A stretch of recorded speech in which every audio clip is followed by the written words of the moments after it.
J'ai le plaisir d'accueillir Pierre Thomas qui vient de Lyon. Il est professeur à l'École normale supérieure de Lyon. Alors il est géologue de formation. Géologue, je croyais que tu étais planétologue, nous on m'a dit géologue, donc je m'en tiens là. Travaillant au laboratoire de géologie de Lyon, Terre, Planète, Environnement. Et donc il a passé son travail, son existence de chercheur à travailler sur la géologie, mais particulièrement la géologie comparée des planètes. C'est vrai que depuis que le système solaire a été exploré par différentes sondes, ça date des années 70. Ouais, 71, Mariner 9, le grand voilà. Bon, il fera ça mieux que moi.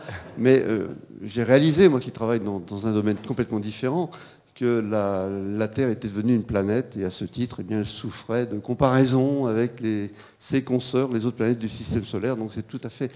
On assiste là à une autre branche complètement nouvelle et qui est encore en pleine expansion dans celle de la compréhension des planètes et donc de la Terre.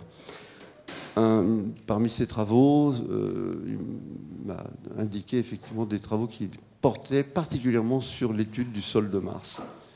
Voilà, mais ce soir, c'est l'eau dans le système solaire. Donc je m'arrête là et je laisse la parole à Pierre Thomas. Merci. Donc on va parler d'eau. Alors bon, vous êtes tous plus ou moins des astronomes amateurs, donc je ne vais pas vous faire l'injure de vous rappeler ce que c'est que le système solaire. Où est-ce qu'il y a de l'eau dans tout ça? Alors je ne parlerai pas de l'eau dans le Soleil, parce que je suis géologue et que le Soleil c'est un peu trop mou. Le géologue, il aime les cailloux. Mais avant quand même, on va parler un petit peu de galaxies. C'est une galaxie toute bête. Elle ressemble à notre Voie lactée, évidemment on n'a pas de photo de notre Voie lactée parce qu'on est dedans, et le système solaire est quelque part par là. Alors si je prends une galaxie, celle-là, tout à fait au hasard, que je la touille bien, que je la mélange, que je récupère à peu près 1 milliard d'atomes, voici, pour à peu près 1 milliard d'atomes, la proportion des différents atomes qu'il y a. Il y en a quand même plus de 900 millions, c'est-à-dire l'immense majorité d'hydrogène. Ensuite, avec un zéro de moins, il y a l'hélium. Avec déjà 3 zéros de moins, il y a l'oxygène. Avec le carbone, l'azote et le néon. Encore un zéro de moins, silicium, magnésium, fer, soufre. Encore un zéro de moins, puis je vais m'arrêter là. Tous les autres éléments, l'iode, le plomb, tout ce que vous voulez, à eux tous les autres qui ne sont pas marqués là font 6000. Donc, petite chose, pour faire la Terre, la planète, les cailloux, grosso modo, ce qui sert, c'est l'oxygène, le silicium, le magnésium et le fer. C'est les 4 éléments. J'ai l'habitude de dire à mes étudiants que la Terre est un 4 quarts, avec le noyau, c'est du fer, et tout le reste, c'est des silicates de magnésium, SiOMg. La vie, comme vous savez, c'est l'hydrogène, l'oxygène, le carbone et l'azote. L'oxygène sert à la fois pour la vie et pour la Terre, c'est pour ça qu'elle est en verte, alors que la vie pure, c'est en bleu, et la Terre pure, la vie pure, c'est en jaune, et la Terre pure, c'est en bleu. Donc vous voyez l'abondance des éléments. Alors avec ces éléments-là, vous voyez que si j'enlève les éléments qui sont à l'extrême droite de la classification, et comme tout ce qui est à l'extrême droite, totalement asociaux, etc., donc j'enlève les éléments marrons, les 2 atomes les plus réactifs qui restent, c'est l'hydrogène et l'oxygène. Et comme vous savez, l'eau, c'est H2O. Donc c'est d'une banalité évidente de dire que l'eau, c'est la 2e molécule polyatomique la plus abondante du système solaire, la première étant H2, la deuxième, ça va être H2O, puis viennent après les CO, NH, etc. Mais H2O, c'est a priori la 2e molécule la plus abondante de l'univers. Donc ça, c'est les éléments dont je viens de citer, que j'ai mis plus ou moins dans l'ordre. Avec ces éléments-là, qu'est-ce qu'on peut faire comme molécule si la température est suffisamment froide? C'est ça le problème de l'eau dans le Soleil, c'est qu'elle est plus potentielle qu'autre chose, parce qu'à 6000 degrés, l'eau est légèrement dissociée. Mais enfin, évidemment, la première molécule qu'on peut faire, c'est HH, H2O, H2. Puis ensuite, on aura H2O. Ça sera en abondance la 2e molécule.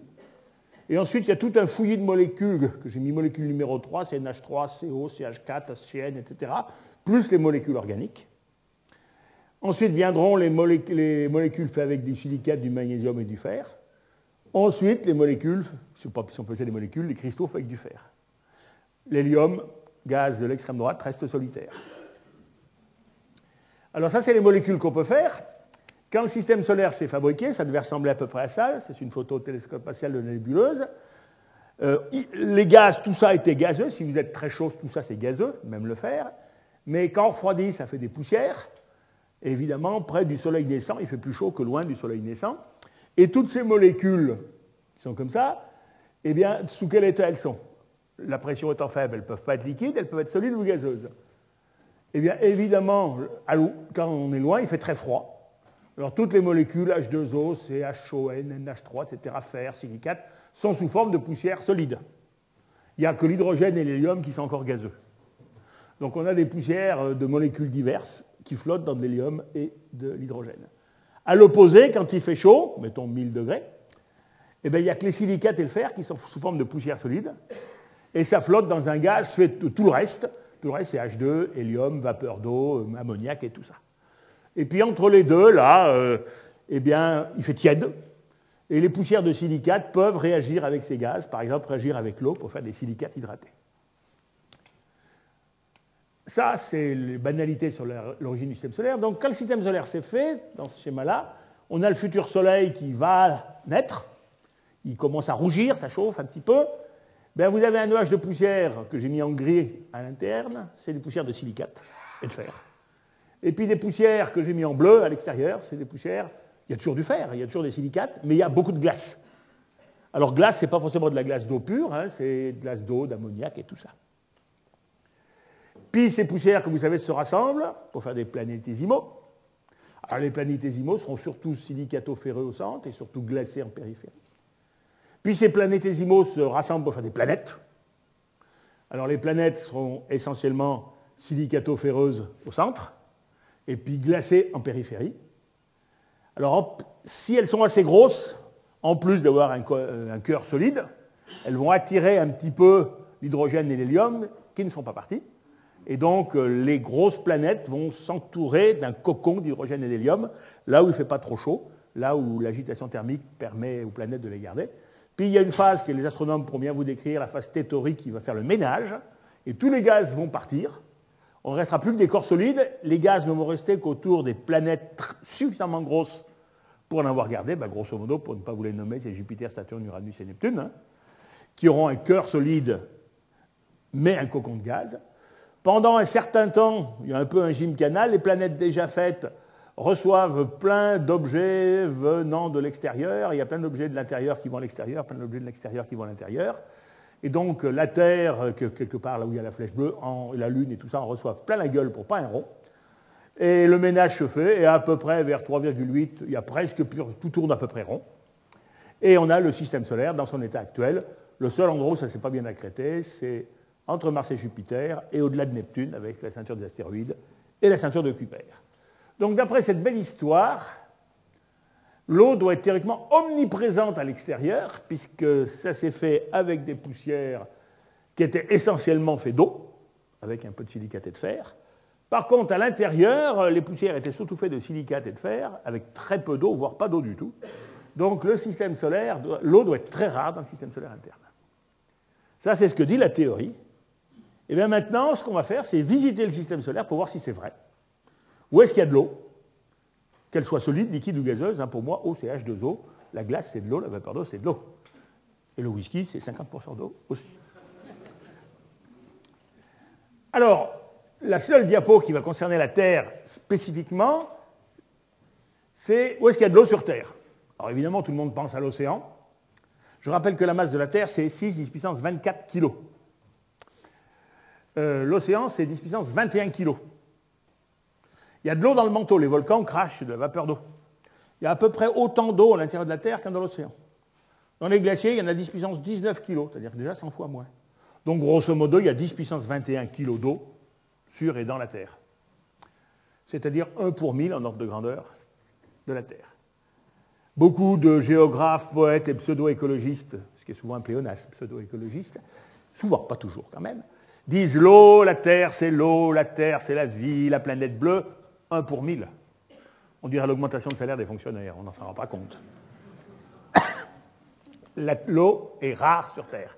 Et c'est normal, on est dans le système solaire interne. Alors, on a une voisine, c'est la Lune. Y a-t-il de l'eau sur la Lune? Alors sur Terre, elle peut rester l'eau. Parce que la température moyenne de 15 degrés, ça fait une agitation thermique, les molécules ont quelques kilomètres par seconde. C'est largement inférieur à la vitesse de libération. Donc les molécules d'oxygène, d'azote, de gaz carbonique, d'eau restent. Par contre, les molécules d'hydrogène et d'hélium, si on en met dans l'atmosphère, ils en vont. C'est pour ça qu'acheter des ballons à votre gamin avec de l'hélium, c'est un gâchis prodigieux, parce que le ballon va finir par crever, l'hélium va s'en aller. Or, l'hélium est un produit extrêmement rare. Alors, si on s'en sert pour faire de la science, pas refroidir un télescope dans l'espace, c'est très bien. Pour amuser votre petit-fils, c'est un peu du gâchis. De mon temps, les ballons étaient de gonfler à l'hydrogène. Alors, évidemment, si on fumait, ça faisait boum à côté. Mais personne n'en est mort. Mais dans quelques siècles, les gens vont mourir parce qu'il n'y aura plus d'hélium pour refroidir les amènes médicaux. Alors, pour sauver les cheveux des gamins, on tue les gens de l'an 2200 avec l'hélium. Pensez à toutes ces petites choses. L'hélium est très rare. Et si je vous demandais dans quel minerai on trouve de l'hélium pour l'extraire, tandis que l'hélium n'a aucune propriété chimique, avec quoi il se lie, ben, je pense que beaucoup dans la salle ne sauraient pas d'où vient l'hélium. Pas de l'atmosphère, puisqu'il s'en va. Donc il vient de la Terre, il y a des minerais d'hélium. Ça, c'est pour vous laisser réfléchir toute la nuit. Alors sur la Lune, la température étant de 150 degrés pendant la journée, la vitesse de libération étant beaucoup plus faible que sur Terre, si on met de l'eau, elle s'en va. Il ne peut pas y avoir d'eau sur Terre. Sur la Lune, donc il n'y a pas d'atmosphère, il n'y a pas d'eau, il n'y a rien. D'ailleurs, on y est allé voir, c'est vraiment assez désertique. Alors, il n'y a pas d'eau sur la Lune, sauf dans les endroits qui seraient noirs tout le temps. Tintin, dans le temps, a mis de l'eau dans une grotte. Il a fait une abominable erreur, parce qu'il pensait que dans une grotte, la nuit, il faisait la température nocturne de la Lune, c'est-à-dire moins 150, ce qui n'est pas vrai. Dans une grotte, la température est égale à la moyenne jour-nuit, été-hiver. C'est-à-dire plus 120, moins 150 sur 2, ça fait à peu près moins 30. Et à moins 30, si on met de la glace dans le vide, elle se sublime assez vite. Par contre, s'il y a des endroits à moins 200, la vitesse de sublimation est extrêmement lente. Et si quelqu'un met de l'eau dans des endroits qui sont dans l'obscurité permanente, l'eau va y rester. Alors l'obscurité permanente, elle règne dans les cratères qui sont au pôle. L'axe de rotation de la Lune est à peu près perpendiculaire à l'écliptique, donc les rayons du Soleil arrivent tangentiellement au pôle. Les cratères sont noirs en permanence. Y a-t-il de l'eau, de la glace, dans ces trous noirs? Mais comment boire dans ces trous noirs? Alors d'abord, s'il y a de l'eau, d'où elle viendrait? Eh bien, la Terre, même aujourd'hui, la Terre et la Lune reçoivent des objets qui viennent d'assez loin de l'extérieur. Distance intermédiaire, c'est les astéroïdes, ça s'appelle les météorites. Et beaucoup plus loin, les comètes. Comètes, c'est 70 à 80% d'eau. Les météorites, ça va de 0 à 10% d'eau. Donc, si une météorite, une comète tombe sur la Lune, si c'est dans la journée, bon, ça va. Si c'est la nuit, la chaleur va vaporiser l'eau, mais comme il fait moins 150, une partie va condenser en givre, et autour de l'endroit de l'impact, si ça tombe la nuit, ça va recouvrir de givre. Dès que le jour se lève, piouf, le givre se sublime, mais s'il y a du givre qui tombe dans un cratère polaire où c'est la nuit permanente, il va y rester. Et comète après comète, ça pourra faire des grosses couches. Et ça doit être exactement pareil au niveau des cratères polaires de Mercure, qui a les mêmes propriétés orbitales. Alors, comment trouver de la glace dans ces cratères polaires? Eh bien, on utilise une propriété particulière de la Lune, elle n'a ni atmosphère ni champ magnétique. Dans la Terre, vous savez qu'elle reçoit des rayons cosmiques, vous avez une supernova qui explose, ça envoie des particules très énergétiques, mais ce qui n'est pas dévié par le champ magnétique est en grande partie arrêté par l'atmosphère. Donc, à la surface du sol, il n'en reste pas beaucoup. Sur la Lune, il n'y a pas d'atmosphère, il n'y a pas de champ magnétique, donc les rayons cosmiques arrivent. S'ils arrivent sur le sol, ou sur vous quand vous vous promènerez sur la Lune, ça va faire des réactions nucléaires qui vont, entre autres, produire des neutrons. Et le sol de la Lune, la cervelle d'Armstrong, recevant ces rayons cosmiques, réémettait des neutrons. Alors ces neutrons, ils sont relativement rapides parce qu'il peut y avoir des réactions nucléaires énergétiques. S'il y a de l'eau, l'eau c'est H2O. Il y a 1 pour 1000 à peu près d'hydrogène qui est du deutérium. Or, le deutérium, ça a des propriétés très spéciales vis-à-vis des neutrons, ça les ralentit. Il y a même la bataille de l'eau lourde, le film bien connu, parce que les méchants Allemands voulaient peut-être utiliser l'eau lourde pour faire leurs bombes, les gentils Anglais ne voulaient pas. Et donc, les gentils Anglais ont fait sauter la méchante usine qui était en Norvège. Toujours est-il que s'il y a de l'eau, les neutrons seront ralentis. Donc, si vous avez des rayonnements cosmiques qui arrivent sur une Lune, sur de la Lune, avec de la glace, on aura des neutrons lents, faiblement énergétiques. S'ils arrivent sur une surface de Lune sèche, on aura des neutrons rapides. Donc, il n'y a qu'à mesurer la vitesse des neutrons qui s'échappent de la surface de la Lune pour savoir s'il y a ou s'il n'y a pas d'eau. Alors, c'est ce qu'a fait une sonde qui s'appelait Lunar Prospector, qui était en orbite polaire autour de la Lune. Donc, il passait 2 fois par orbite, au-dessus du pôle Nord, au-dessus du pôle Sud, etc. Et la Lune tournant, là-dedans, cette sonde est passée partout. Alors, il y a un bruit de fond. Et systématiquement, quand on passait au-dessus du pôle nord ou du pôle sud, on était dans la partie basse du bruit de fond, c'est-à-dire que les neutrons avaient une énergie beaucoup plus faible qu'ailleurs. C'est-à-dire que beaucoup étaient ralentis, donc il doit y avoir de l'eau au pôle nord et au pôle sud. Alors cette sonde a même pu faire une cartographie plus détaillée. Alors ça, c'est un montage de photos de la Lune pris, mettons, à tous les, on va dire, la durée du jour lunaire, c'est 27 jours et quelques. Donc toutes les semaines, on a pris une photo, parce qu'évidemment, si on prend une photo du pôle sud de la Lune, il y en a la moitié dans le noir et la moitié dans le jour. Mais si on prend 4 photos à 7 jours d'intervalle et qu'on fait une mosaïque, on a une vision globale du pôle sud de la Lune. Et vous voyez qu'il y a des cratères qui sont toujours dans le noir. C'est ces fameux cratères dont le fond n'est jamais éclairé par le Soleil. Et la sonde a fait une carte de l'énergie des neutrons, qui est transmise avec un code de couleur. Plus c'est bleu, plus il y a de neutrons lents, donc plus il y a a priori d'eau dans les cratères. Et on voit que là où il y a beaucoup de neutrons, c'est là la partie qui est bien noire. Donc ça, c'est un résultat qui date d'il y a un certain temps. Je n'ai pas mis la date, là, mais ça fait bien 15 ans déjà. Donc il y a de l'eau sur la Lune, dans les cratères polaires. Alors, quand je dis de l'eau, c'est de l'hydrogène. En toute rigueur, ça peut être de la crème chantilly, qui est un corps très riche en hydrogène. Plus raisonnablement de l'ammoniac, par exemple. Alors, est-ce que c'est vraiment de l'eau? Parce que l'hydrogène ne veut pas forcément dire eau. Alors, il y a une confirmation qui date de 2009, ça fait que 5 ans. C'est la sonde LCROSS, qui avait une petite sonde et un 3e étage de fusée. Et ce qui a été fait, c'est que cette sonde, puis le 3e étage d'abord, puis la sonde ensuite, ont été précipités volontairement sur un cratère qui était dans un endroit qui était dans le noir perpétuel. Et pendant que le 3e étage de fusée, qui faisait quelques tonnes, tombait, il y avait la petite sonde qui était derrière, qui a fait des études spectrales du choc. Sachant qu'ensuite elle s'est écrasée et que les télescopes terrestres ont essayé de surveiller et l'impact du 3e étage et l'impact de la sonde.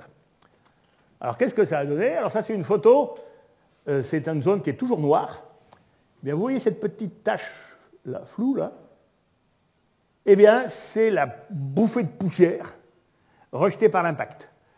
Donc la sonde est tombée dans l'ombre, ça fait un nuage de poussière, et quand le nuage de poussière est sorti de l'ombre parce qu'il était plus haut que le bord du cratère, ce que vous voyez, c'est le nuage de poussière éclairé par l'impact. C'est une photo prise par la sonde qui était juste derrière lors de la 3e étage.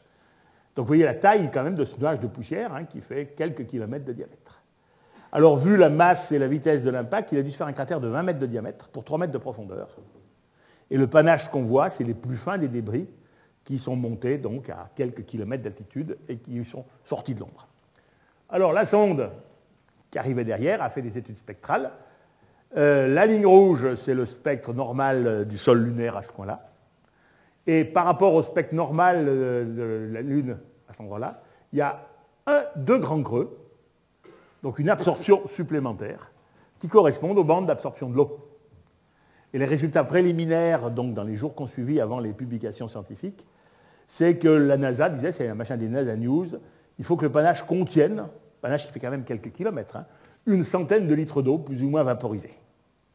Alors, quelques temps plus tard, il y a eu un science plus ou moins spécial là-dessus. Alors, je n'ai même pas traduit. C'est que, grosso modo, l'instrument a vu à peu près 55 kilos, plus ou moins 12, d'eau. Et vu la concentration de poussière et tout ça, a priori, le sol du fond de ces cratères dans le noir contient 5,6, plus ou moins 2,9%, c'est quand même imprécis, d'eau en masse. C'est donc du sol bien gelé. Alors en plus de l'eau, il y a d'autres composés comme des hydrocarbures, des sulfures, etc., et du dioxyde de carbone. Donc là, il y a la preuve qu'il y a de l'eau sur la Lune. Alors ce n'est pas énorme, mais les comètes, il y en a très peu actuellement. Mais c'est sans doute avec cette façon-là, mais tellement plus intense que l'eau est arrivée sur Terre il y a 4,4 à 4,3 milliards d'années. Là, on a un pâle témoignage de ce qui est arrivé sur Terre juste après sa formation. Et quand la formation de la Terre s'est faite, c'était tellement chaud que l'énergie impact, s'il y avait de l'eau qui est arrivée pendant que la Terre se formait, elle a été vaporisée. Quand on a une surface à 1500 degrés, l'eau s'en va. L'eau qu'il y a sur Terre est arrivée sur une surface déjà froide, donc la Terre était déjà formée. Ça, c'est pour la Lune. Alors Vénus, Mercure, j'aurais produit la même chose. Il y a de l'eau dans les cratères polaires de Mercure. mais monsieur ne m'a donné qu'une heure, alors pas de mercure. Ah. Alors, Vénus, c'est entièrement couvert de nuages. Alors, c'est assez frustrant, mais qu'est-ce que c'est que ces nuages? Eh bien, c'est des aérosols, essentiellement d'acide sulfurique, un mélange d'eau et d'acide sulfurique. Donc, c'est pas très sympathique. Vous connaissez tous la pression au sol, 90 atmosphères, température au sol, 450 degrés. Alors, beaucoup de gens qui n'y connaissent rien disent avec une température pareille, il ne peut pas y avoir de vie, c'est vrai. Il y a des gens qui disent avec une pression pareille, il ne peut pas y avoir de vie. Alors, ça, c'est complètement idiot. 90 atmosphères, c'est l'équivalent de 900 mètres d'eau. Et à 900 mètres, il y a plein de poissons. Donc, la pression n'est absolument pas un obstacle, au moins dans des gammes modérées, à la vie. Température plus la pression. Il y a des holothuries qui vivent très bien à 11 km au fond de la fosse des Mariannes. Donc, voici à quoi ressemble l'atmosphère de Vénus. Là-dedans, y a-t-il de l'eau? Alors, ça a été analysé par différentes sondes. Alors, indirectement, même par une sonde européenne. Il y a encore une sonde européenne qui marche sur Vénus, Vénus Express. Personne ne le sait parce que l'Europe est aussi bonne en communication que moi en danse, maintien et bonne manière, à peu près. Donc, c'est archi nul. Mais il y a des sondes américaines et soviétiques qui ont traversé les atmosphères soviétiques, donc c'est avant 89, et américaines, c'est Pionnier et Kell, c'est en 78-79. Et donc, elles ont traversé l'atmosphère de Vénus avec un parachute. Et pendant qu'elles descendaient avec son parachute, elles ont analysé comme des folles. Et elles ont retransmis les résultats. L'atmosphère de Vénus, c'est 95%, 96% de CO2, un peu d'azote, etc. L'eau arrive 0,002%. Alors, si toute cette eau précipitait, ça ferait une couche d'eau liquide de quelques centimètres d'épaisseur. Parce que 0,02% de beaucoup, c'est quand même pas mal. Si vous augmentez mon salaire ou le vôtre de 0,02%, ça ne rendra pas bien compte. Si Madame de Bettencourt, elle le verra bien, parce qu'elle pourra encore plus graisser ses joints de porte avec son caviar. Donc, ça fait quand même quelques centimètres d'eau. Sur la Terre, l'océan, réparti en moyenne, ça fait 2700 mètres, 2700 à 3000 mètres d'eau sur Terre. Là, c'est quelques centimètres. Alors, où est-ce qu'est partie cette eau? Parce que Vénus a dû recevoir des comètes et des météorites exactement comme la Terre. Alors, vu la température, qu'elle ne soit pas liquide, c'est normal. Mais elle devrait être vapeur. Or, elle ne l'est pas. Alors, on propose que les photons ultraviolets les complètement dissociés et qu'elle s'est dissociée en H2 et en O2. Alors, l'hydrogène est parti, c'est normal, il est très léger. Mais où est O2? Qui est suffisamment lourd, masse 32, il devrait en rester pas mal. Alors, ça c'est une belle image radar de la surface de Vénus. Ces images radar, évidemment il n'y a pas de couleur sur une image radar. La NASA met toujours des belles couleurs, elle met les couleurs orange. Pourquoi est-ce qu'elle met des couleurs orange? Parce qu'il y a des sondes soviétiques qui se sont posées à la surface de Vénus et qui ont fait des photos assez grossières, hein, c'était les années 75 avec la technologie russe, soviétique à l'époque. Toutes ces images ont été retravaillées par des Américains et qu'on nous ont livré ces genres de photos. Et le sol est relativement rouge, sans doute parce qu'il y a du Fe2O3, de l'oxyde ferrique. Donc une bonne partie de l'oxygène doit être peut-être piégé dans le sol de Vénus, comme ça. Alors pour savoir si c'est quantitativement correct, il faudrait oxyder le sol de Vénus sur une centaine de kilomètres d'épaisseur. Pourquoi pas, hein? Le problème, c'est qu'on n'a jamais fait de forage sur 100 km d'épaisseur pour savoir si c'était oxydé. Donc, pour l'instant, il y a quand même un problème. Qualitativement, c'est très bien ce qui est devenu l'oxygène, mais quantitativement, on ne sait absolument pas si ça suffit. Alors, beaucoup de gens ne savent pas qu'on a des belles images de la surface de Vénus. Il y a celle-là. Moi, celle que je préfère, c'est celle-là. Alors, c'est des fausses couleurs. Mais regardez la sonde, c'est Venera 13, qui s'est posée en 82, juste à côté d'une belle vallée, à quelques mètres près, elle tombait dans le trou. Hein. Et c'est assez extraordinaire, ces photos sont très très mal connues. Honnêtement, qui avait déjà vu cette super photo de Vénus? 1, 3, 4. La majorité n'avait pas vu. Et vous êtes un public averti. Donc imaginez le public non averti. On va faire une petite pause si vous avez des questions, parce que j'aime bien m'interrompre de temps en temps. Des questions donc, sur la Lune, et puis Vénus, puis Mercure, et puis des généralités. Questions sur ce que j'ai déjà dit? L'oxygène, c'est lié au carbone, c'est ce qui donne le gaz carbonique. Ah ben, le gaz carbonique, il est arrivé, une comète, ça contient, je ne sais pas, 60-70% d'eau, et ça contient du CO et du CO2. Donc quand on arrive de l'eau, il arrive du gaz carbonique aussi. et dans les proportions, à peu près 5 parts d'eau pour une part de CO2. Sur Terre, c'est à peu près ce qu'on a. Si on transforme en CO2 tous les calcaires du monde, ça fait à peu près 5 parts d'eau plus une part de CO2. Mais ça, c'est l'oxygène qui était libéré par la photolyse de l'eau. Ben, elle ne peut pas oxyder le CO2 qu'il y a déjà. Alors peut-être qu'il y a des perchlorates et tout ça. Hein. Sur Mars, par exemple, il y a des perchlorates. Sur Vénus, les sondes qui se sont posées, c'était la technologie des années 80, soviétique, et elles n'ont marché qu'une demi-heure. C'était prévu, hein, mais vu la température, 400 degrés, l'électronique ne marche pas très bien pendant très longtemps. Donc il faut les blinder, l'isoler thermiquement, puis elles sont mortes au bout d'une petite demi-heure de leur belle mort. Alors il y a une question par là, oui. Nous savons que la molécule d'eau, pour se former, a besoin d'énergie. Ma question est d'où vient l'énergie? D'où venait l'énergie qui a assuré cette fréquence vraiment impressionnante de la molécule d'eau? Impressionnante, c'est même pas 1 pour 1000. Hein. Oui, bon, 1 pour 1000, c'est pas impressionnant. Et ensuite, H2 et O2 réagissent, c'est exothermique, ça se fait spontanément. Dissocier l'eau, il faut de l'énergie, mais la fabriquer, il n'en faut pas, ça en fournit. Je ne sais pas quand vous prenez de l'hydrogène et de l'oxygène, ça fait un chalumeau, ça produit de l'énergie. Faire de l'eau produit de l'énergie. C'est une réaction exothermique. Une pile à combustible produit de l'énergie parce qu'elle fait de l'eau. Saturne V produisait à voler parce qu'elle fabriquait de l'eau, avec de l'hydrogène liquide et de l'oxygène liquide, et quelle énergie ça dégageait. Alors Mars, la température moyenne est de moins 50 degrés. Donc il est évident qu'il n'y aura pas d'eau liquide à cette température-là, mais il peut y avoir de la glace et de la vapeur. La pression atmosphérique est 0,6% de la pression terrestre, 6 hectopascales. Cette condition, moins 50 degrés, 0,6% de la pression terrestre, c'est à peu près ce qui régnerait à 50 km d'altitude. Alors déjà sur l'Himalaya, c'est pas folichon, vous imaginez une montagne de 50 km d'altitude. Alors on sait depuis 1666 qu'il y a des calottes polaires sur Mars. Et à l'époque, quand on voyait du blanc qui en plus changeait de taille avec les saisons, on ne voyait pas ce que ça pouvait être que de l'eau. La glace carbonique, tout ça n'existait pas en 1666. Et donc, dès 1666, Cassini et Huygens, qui ont profité de la même opposition pour faire à peu près en même temps la même découverte, ont dit il y a de l'eau sous forme de glace sur Mars. Alors, de temps en temps, il y a encore les journalistes qui disent on va enfin savoir s'il y a de l'eau sur Mars. On le sait que depuis le règne de Louis XIV. Alors, bon, c'est du blanc, ça ne veut pas forcément dire que c'est de l'eau. C'est un soviétique qui, pour la première fois, avec des études spectrales vues du sol, a trouvé les restes spectrales de l'eau dans la calotte polaire nord en 1964. Alors, il a publié ça dans une revue assez discrète russe, mais c'est en 1964 c'est publié. Donc, depuis 1666, c'est très probable qu'il y a de l'eau, et depuis 1964, c'est sûr, il y a de l'eau sur Mars. Alors, ces calottes polaires, qu'on voit floues au télescope, eh bien, on les voit évidemment bien mieux quand on tourne autour de Mars. Alors, je ne vais pas vous raconter l'histoire de la calotte polaire sud, c'est trop compliqué, mais la calotte polaire nord, c'est de la glace. Elle fait à peu près 1000 km de diamètre, c'est la calotte d'été, donc la plus petite.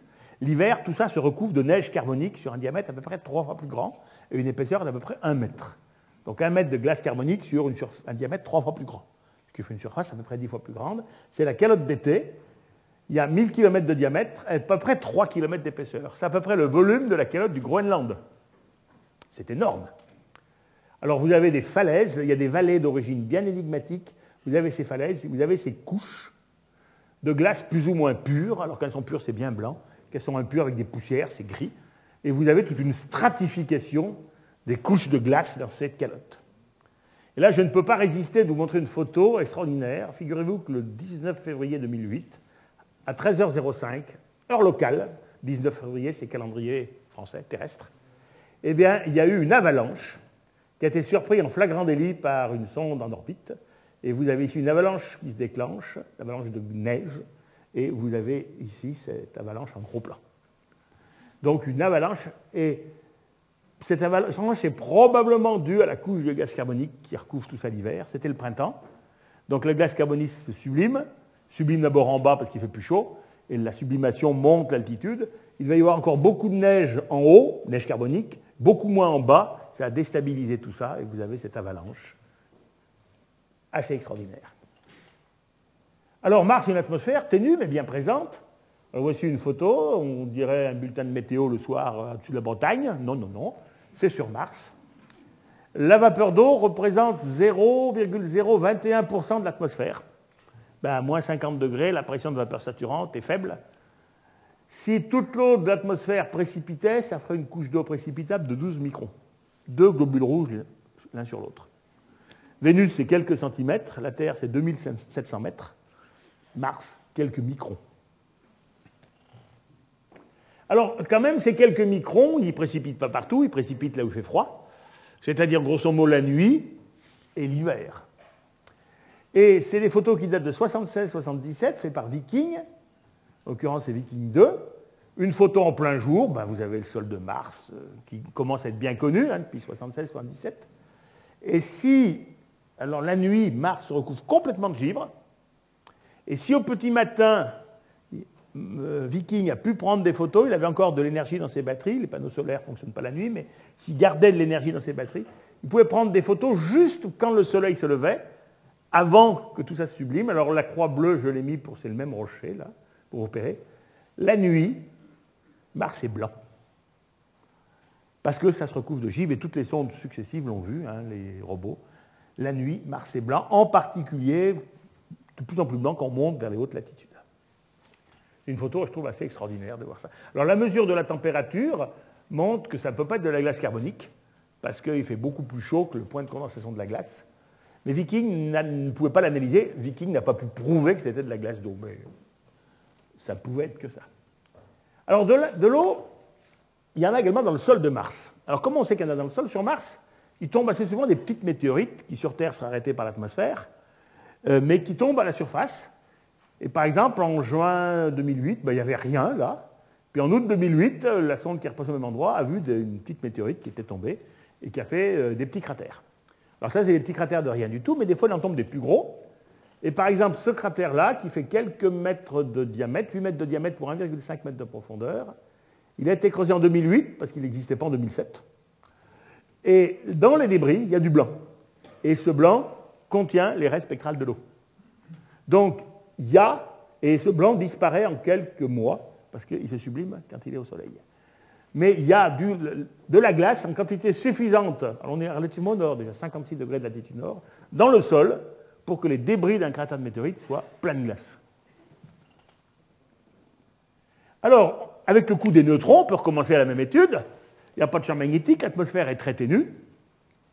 Et la sonde Mars Odyssey a pu mesurer l'énergie des neutrons réémis par la surface, comme sur la Lune, et alors les rayons cosmiques pénètrent sur quelques mètres de profondeur, on va dire les 2 premiers mètres, et on peut convertir l'énergie des neutrons réémis en pourcentage d'hydrogène. On va supposer que c'est que de l'eau, cet hydrogène, et ça vous nous donne une carte de la proportion d'eau dans le sol de Mars.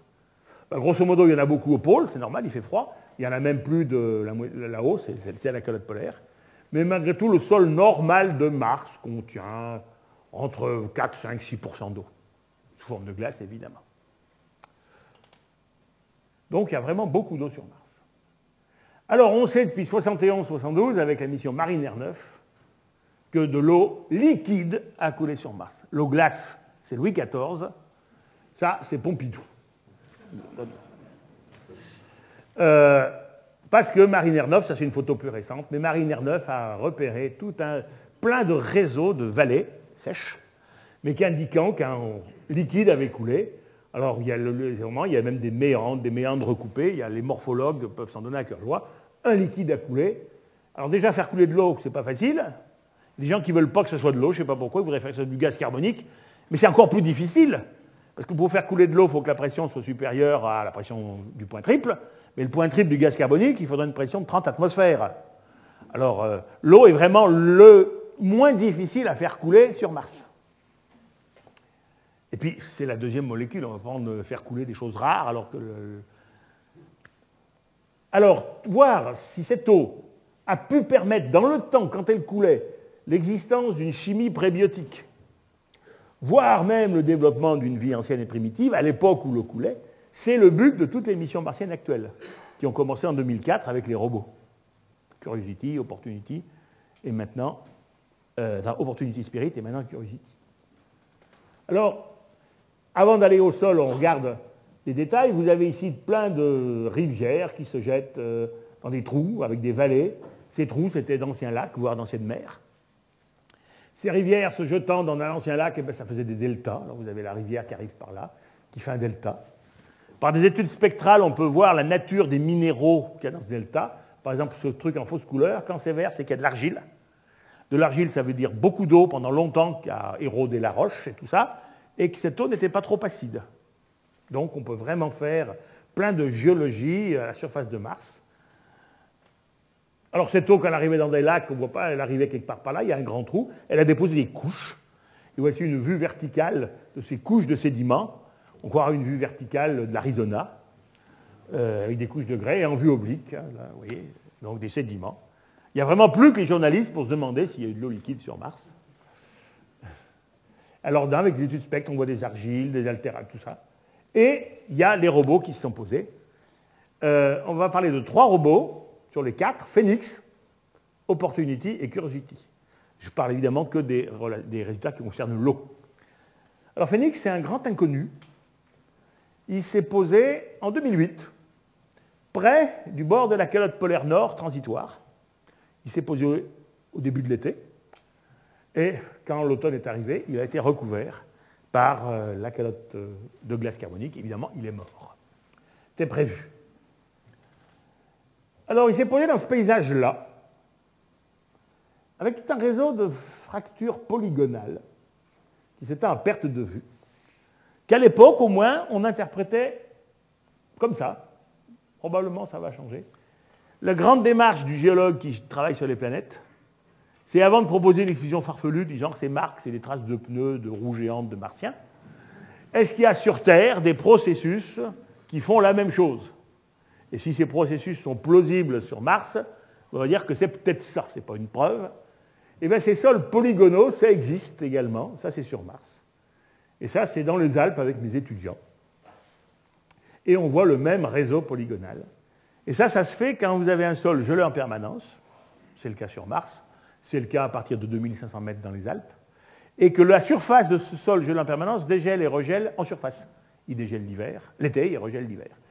Ça fait toute une dynamique compliquée, et ça fait ces sols polygonaux qu'on peut voir, par exemple, chez nous en montagne, dans la toundra, là au nord. Alors, permafrost sur Mars, bien sûr, alternance gel et dégel par 68 degrés de latitude nord sur Mars, non. Ça ne dégèle pas sur Mars à cet endroit-là. Alors, j'ai mis 7 points d'interrogation, parce que je ne peux pas quoi vous dire à propos de ces sols polygonaux. Peut-être bien que ça a une autre origine. Ce qu'on va voir découvert par Curiosity montre que peut-être il y a des polygones faits autrement. Pour l'instant, ce n'est pas encore clair Enfin, rien n'a été publié de définitif là-dessus. Sur ce, dont Phoenix, il était là, il a fait des gratouillis. Alors, avec sa petite pelle, il gratouillait. Et dans la pelle, il voyait donc du sol rouge et puis une substance blanche. Alors, substance blanche, ça peut être de l'eau, de la glace, ou des sels divers et variés. Alors, s'il gratte, là, il a gratté le 15 juin, là, il a arrêté au même endroit, il s'est arrêté, mais il a regardé le 19 juin. Alors, si vous regardez, le 15 juin, ici, il y a 3 petits blocs blancs qui ont disparu le 19 juin. Et si vous regardez ici, il y a un peu moins de blanc le 19 juin que le 15 juin. Le blanc, surtout ces petits trucs-là, se sublime. Si ça se sublime, c'est que c'est de la glace. Ce n'est pas du sel. Donc, mais de la glace de quoi? Ça peut être de la glace d'eau, mais de la glace de méthane, etc. Elle peut être, si c'est de l'eau, douce ou salée. Alors, avec sa petite pelle, toujours, notre robot a mis ça dans des fours, et ils ont fait de l'analyse chimique toute bête, c'est l'analyse de pharmacie. Alors voilà le truc de NASA News, je vais vous traduire vite fait. Victoire, on a de l'eau. On savait depuis longtemps qu'il y avait de l'eau, alors ils vont chercher des résultats évidemment américains. Ils oublient Cassini et Huygens, qui n'étaient pas américains. Mais ils disent, bien sûr, on a de l'eau, on le savait depuis longtemps, mais c'est la première fois que cette eau a été touchée et goûtée, analysée. Et c'est vrai. Alors cette eau, voici le petit chimiste vert qui analyse l'eau, c'est de la glace d'eau, pH 8,9, c'est basique. Il y a des ions diverses, les plus abondants dans l'ordre sont magnésium, sodium, potassium, chlore et perchlorate. Le sol contient des argiles, des carbonates de calcium. Alors, argile et carbonate de calcium, ça reflète un passé humide. Mais même maintenant, il y a encore de la glace. Ce n'est pas humide, il fait moins 50. Deuxième robot, Opportunity, qui s'est posé en 2004, dans un grand champ de dunes, par hasard, au fond d'un petit cratère. Alors, vraiment par hasard, parce qu'on vise à peu près à 50 km près. Et là, ils sont posés dans un petit cratère qui fait 20 mètres de diamètre, 2 mètres de profondeur. Ça, c'est les traces qu'il a fait en sortant. Alors, il marche encore, très bien. Et il a fait plus de 10 ans, il a fait plus de 39 km. Quand je dis marche encore très bien, il marche. Je fais tomber mon micro. Je ne sais pas depuis combien de temps il est tombé. Alors, qu'est-ce qu'il a vu, ce robot, vis-à-vis de l'eau? D'abord, sur les bords de son cratère, si on regarde là, il y a à peu près un angle d'une trentaine de degrés, donc un sixième du cratère, où ce n'est pas du sable, c'est de la roche. Et de la roche en couche. Alors ça, pour un géologue, la couche, ça sent l'eau. C'est d'ailleurs pour ça qu'il s'était posé dans ce coin-là, parce qu'on savait, vu de l'espace, quand je dis ce coin-là, cette région-là, Meridiani-Planum, qu'il y avait des montagnes avec des couches. Donc on dit, on va essayer d'en trouver. Par hasard, il s'est posé là, une espèce de petite falaise de 75 cm de haut, il y a des couches. Mais alors des couches de quoi? Parce que ça peut être des cendres volcaniques, ça peut être des sédiments déposés sous l'eau, ça peut être des sédiments éoliens. Dans la dune du Pilat, il y a des couches de sable. Ce n'est pas de l'eau. Alors là, c'est là que le géologue regarde, le robot s'approche, il voit ces couches, elles sont à peu près horizontales, mais regardez la forme des couches individuelles. Vous avez l'échelle ici, 2 cm. Si on souligne, ça fait des couches un peu sigmoïdes. Et ces couches sigmoïdes, le géologue, il connaît ça très bien. Ça, c'est sur Terre, vous avez mon couteau qui donne l'échelle. Regardez la forme sigmoïde des couches, comme sur Mars. Et ça, le géologue, n'importe quel étudiant de L3, doit savoir que ça, c'est déposé par un courant d'eau, et il connaît même le sens du courant, s'il est bon. Donc, ça veut dire qu'a priori, ces couches, là, se sont déposées sous de l'eau qui coulait. Donc, on connaît le sens d'écoulement. À un autre endroit, dans les parois de ce petit cratère, c'est une petite falaise qui est grande comme ça, il y a des trous. C'est comme si quelqu'un avec un couteau avait donné des coups de couteau verticalement dans une motte de beurre. Ça fait des espèces de trous comme ça, vous voyez, comme ça. Si on regarde en détail, ces trous, certains ont une forme géométrique. Là encore, le géologue, il connaît.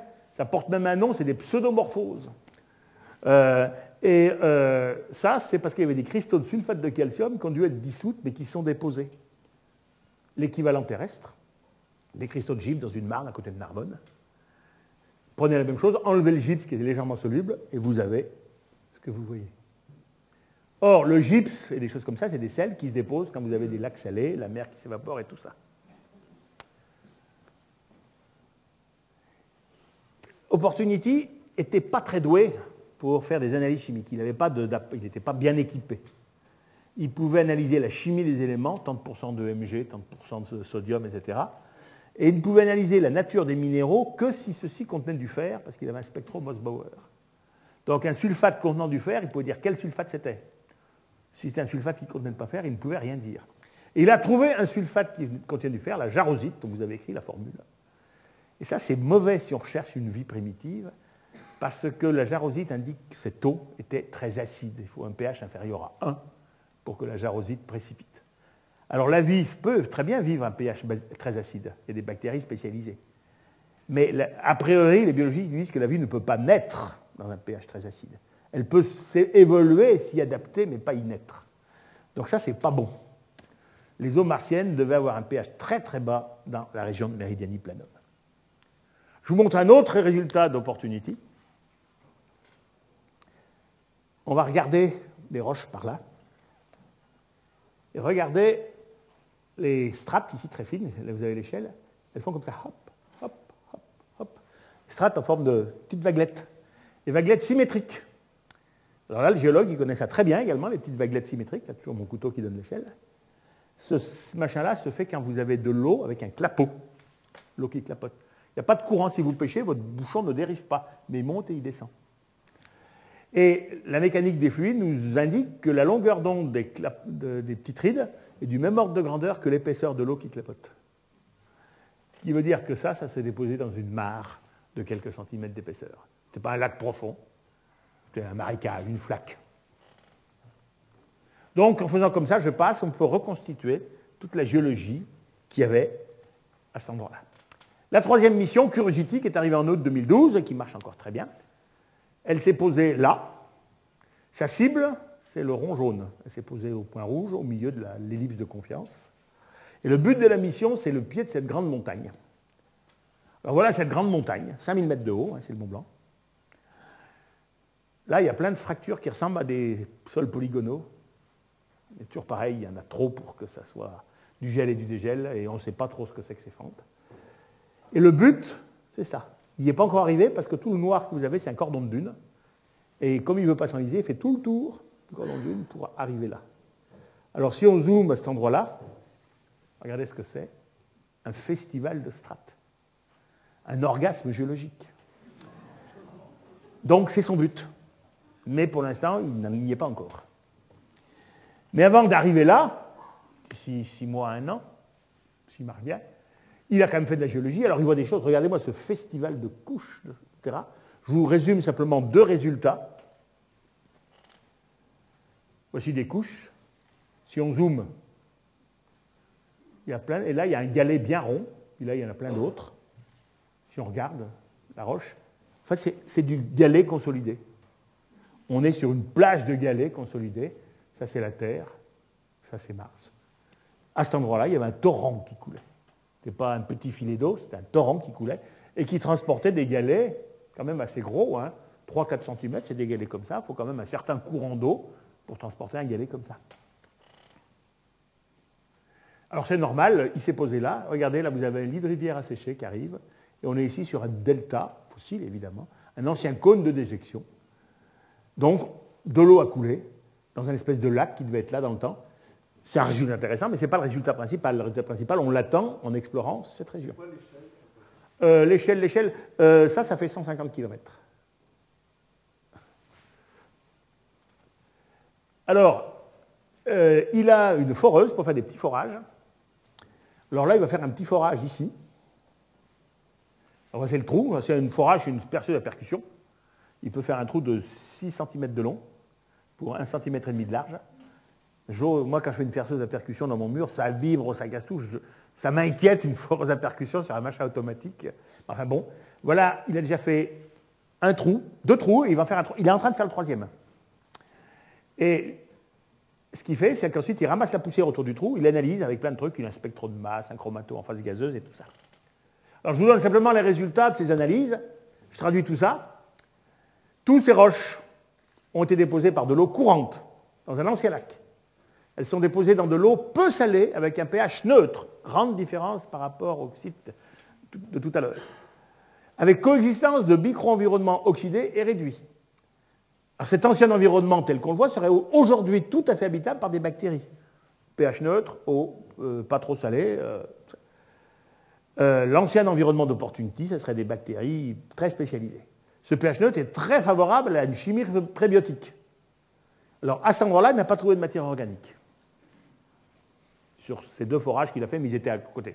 Là, il en fait un 3e, il a mieux choisi son endroit, un endroit qui est dégagé par l'érosion depuis pas longtemps, donc qui a priori est à l'abri de la destruction de la matière organique par les rayons cosmiques. Les résultats vont tomber dans les jours qui viennent. Donc là, la NASA me fait une carte de l'ancien lac. Donc en rouge, c'est ce qu'il a déjà fait. Et puis le vert, c'est le trajet qui est programmé. Et donc, ce qui va devenir intéressant, c'est qu'il va sortir de cet ancien lac pour atteindre sa cible. Alors on peut se demander pourquoi il y avait de l'eau liquide dans le temps, il n'y en a plus maintenant. Ben, c'est très simple. Mars retient mal l'atmosphère parce que sa gravité est faible. Donc Mars fuit, c'est pour ça que j'ai mis une baignoire avec une fuite. Donc la pression diminue, la température aussi, parce que comme le gaz carbonique s'en va, il y a moins d'effet de serre. Et si l'eau était liquide maintenant, avant, ben maintenant, elle ne l'est plus. Alors, y a-t-il de l'eau plus loin? Les astéroïdes. Alors les astéroïdes, voici un astéroïde, Itokawa. On connaît très bien les astéroïdes parce que quand il y a 2 astéroïdes qui se rentrent dedans, il y a plein de débris qui partent. Alors les débris se rassemblent pour refaire un astéroïde néoformé. Regardez cet astéroïde, c'est vraiment un tas de cailloux réagglomérés. Mais il y a des débris qui s'en vont et qui nous donnent dessus, c'est les météorites. Les météorites sont des fragments d'astéroïdes. Et si on analyse les météorites, ça contient jusqu'à 10% d'eau. Entre 0 et 10%, ça dépend des types de météorites. On arrive enfin dans le système solaire externe, où là, il doit y avoir beaucoup plus d'eau. Alors si on analyse la surface des nuages d'une planète, là c'est Neptune, parce que je trouve que c'est joli Neptune. Les journalistes qui parlent de la Terre, ils disent la planète bleue. On pourrait au moins dire une des deux planètes bleues. Ce n'est pas la planète bleue. Et si on analyse les gaz à la surface, alors ça c'est une analyse qui a été faite sur Jupiter, il y a à peu près dans ces gaz, évidemment, une grande majorité d'hydrogène-hélium, mais il y a à peu près 0,1% de vapeur d'eau. Donc il y a de l'eau dans ces planètes. Mais ce qui m'intéresse moi comme géologue, ce n'est pas la planète, c'est les satellites. Ces planètes ont des satellites. Il y en a 2 qui sont, vu la densité supérieure à 3, qui sont faits surtout de roches, mais les autres sont faits essentiellement de glace, il y a une densité comprise entre 1 et 2. C'est-à-dire que c'est un mélange entre de l'eau, densité 1, et de la roche, densité 3. Alors je vais en regarder quelques-uns, parce qu'il ne me reste plus longtemps. Si vous prenez 3 volumes d'eau et un volume de roche, ben ça fait un corps de densité à peu près 1,5. Et on peut estimer les proportions d'eau versus roche en simplement mesurant la densité, ce qui est de l'astronomie de base. Eh bien, il y a sur les 17 satellites majeurs des planètes géantes, il y en a 15 qui sont faits majoritairement en volume d'eau. Donc vous voyez, ce que dit la théorie, ça se vérifie. Alors je vais simplement regarder 2 ou 3 des satellites. Rhea, c'est le prototype des satellites. Voici à quoi doit, ça c'est la moitié de la surface de Rhea, satellite de Saturne, 1500 km de diamètre. Voici à quoi doit ressembler l'intérieur de Rhea, avec du fer et de la roche au milieu, et un énorme manteau de glace. Alors glace d'eau avec un peu d'ammoniac, d'hydrocarbures et tout ça. Alors je vais montrer 2 satellites un peu en détail. Un qui a cette structure-là, sauf qu'il est plus petit, il fait que 500 km de diamètre. Et puis l'autre, Europe, où la couche d'eau, on y reviendra, ne fait qu'une centaine de kilomètres. C'est un satellite dont la densité est de 3,05. Donc il n'y a presque pas d'eau. Plus que sur Terre. Sur Terre, c'est 3 km. Sur Europe, c'est 100. Mais enfin, là, c'est beaucoup plus. Alors, Encelade, d'abord, 502 km de diamètre, une géologie très tourmentée, quand vous voyez ça. La surface, les spectres de surface montrent que c'est de la glace. Ça, c'est pour montrer la taille. C'est même plus petit que l'Angleterre, Encelade, c'est vous dire.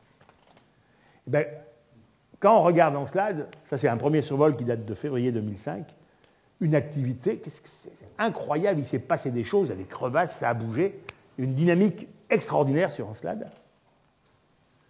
C'est au pôle sud que la géologie est la plus tourmentée. Alors on va regarder ce qui se passe au pôle sud, par là. Vous avez des failles comme ça. On va regarder ce qui se passe là. Alors s'il y en a qui sont géologues, ça ne vous fait pas penser à une dorsale océanique, ce truc-là? C'est exactement comme une dorsale océanique. Dorsale lente pour les grands spécialistes. Et on a découvert en 2009 que par ces failles, eh bien, il y avait de la vapeur d'eau qui sortait, qui évidemment, quand elle arrive dans le vide spatial, se congèle immédiatement, ça fait des panaches de cristaux de givre. Alors il y a un grand débat, il y a des gens qui appellent ça des geysers, d'autres des volcans. Il y a au Moyen-Âge des gens qui discutaient sur le sexe des anges aussi, c'est modérément intéressant. Ces panaches montent à une altitude colossale. Pour les amateurs d'anneaux, c'est eux qui alimentent l'anneau E de Saturne. Et voici quelle doit être à peu près la structure d'Encelade. N'oubliez pas que ça ne fait que 500 km, donc fer silicate, eau. Et à la base, il y a de l'eau liquide. Et par les fractures, sort de la vapeur. Alors, des survols qu'on a découverts ont été reprogrammés pour que Cassini, qui avait fini la première phase de sa mission, donc il pouvait prendre plus de risques. Ils ont fait le plus gros, maintenant ils vont prendre des risques. Si on suicide, c'est un peu une mission suicide. On espère ne pas mourir, mais enfin, si on meurt, tant pis. Ils ont décidé de traverser les panaches de vapeur, du cristaux de givre, en mettant en marche tous les instruments qui étaient faits pour analyser la haute atmosphère de Titan. Donc, avec en particulier les spectres de masse et tout ça. Et le résultat, alors donc la sonde est passée comme ça. Et le résultat, c'est que ce qui domine, ça c'est les proportions, c'est évidemment l'eau, mais suivi par des molécules, essentiellement des molécules organiques en C1, C2, C3, C4, C5, C6. Après, on a une limite expérimentale, on ne sait plus. Donc c'est de l'eau avec plein de molécules organiques dedans. Et les molécules en C6, le glucose est une molécule en C6. Ça sent un petit peu l'organosynthèse, on va dire. Alors comment faire un tel volcanisme sur un si petit corps dans une région si froide? Alors il faut mettre de l'ammoniac dans l'eau. ou du sel, ça abaisse les points de fusion, ça tombe bien, de l'ammoniac, il y en a. Et il faut des marées comme pour réchauffer l'eau, et on y arrive. On y arrive une fois qu'on sait qu'il y en a. Au départ, on n'avait pas prévu qu'il y aurait ça. C'est souvent comme ça. Les modélisateurs arrivent à expliquer ce qu'on voit, mais ils n'ont pas assez d'intuition pour prédire assez souvent en planétologie. Si vous connaissez André Brahi qui dit que le système solaire a beaucoup, beaucoup plus d'imagination que les astronomes. Alors, deuxième satellite et dernier dont je vais parler, Europe. C'est beaucoup plus grand, 3000 km de diamètre, c'est la taille de la Lune. Couleur naturelle, un peu renforcée. Alors, vu la densité, Europe, c'est du fer, du caillou, et une couche d'eau d'à peu près 100 km. Et il fait évidemment très froid, moins 150 en plein été, en plein midi. Donc, a priori, cette eau, c'est de la glace. Mais si on regarde la surface, on va faire un zoom plongeant dans l'Europe. On va s'intéresser à cette région-là. On fait un zoom plongeant. On arrive à ça. Avouez que ça ressemble. On a envie de dire, eh bien, on a des radeaux de banquise qui dérivent les uns par rapport aux autres. Et puis, entre les radeaux de banquise, il y a une mer qui vient à peine de regeler. C'est une interprétation, entre guillemets, séduisante. Alors, si on fait cette interprétation, c'est très bien, parce que depuis Archimède, on sait que la hauteur d'un iceberg, c'est à peu près un dixième de la hauteur qui émerge, et un dixième de la hauteur globale. Par exemple, ici, c'est un dessin théorique, là, c'est une vraie photo. Là, j'ai une banquise qui fait à peu près 1 mètre d'épaisseur. On va supposer que ces manchots royaux font 1 mètre de haut. Ça veut dire que cette banquise fait 10 mètres d'épaisseur. C'est une banquise d'hiver, bien sévère, mais c'est de la mer gelée.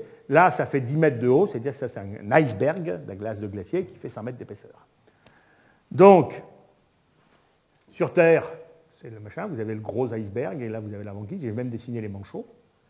Eh bien, a priori, sur Europe, ça doit être quelque chose comme ça. C'est une hypothèse sympathique. Il n'y a qu'à mesurer la hauteur des falaises. Ça peut se faire avec la méthode de Galilée. On mesure la hauteur de l'ombre, et connaissant le Soleil. Et on voit que les parois font entre 5 à 1000 mètres. Ça veut dire que la banquise fait de 5 à 10 km d'épaisseur. Or, on a un océan de 100 km d'épaisseur. Ça veut dire que la partie émergée représente 90 à 95 km de profondeur d'eau liquide. Donc toute la question, alors pourquoi il y a de l'eau liquide? Parce qu'il y a un volcanisme sous-marin comme sur Io là-dessous, ça réchauffe la glace, il y a un équilibre thermique entre le refroidissement superficiel et le réchauffement par le bas, et vous avez de l'eau liquide là-dedans. Alors toute la question, évidemment, c'est savoir s'il y a de l'eau là-dedans, de la vie là-dedans. Ce qui sera amusant, c'est que s'il y a de la vie là-dedans, nos plus proches cousins seront les Européens. C'est bien la seule chose, titre de gloire de l'Europe.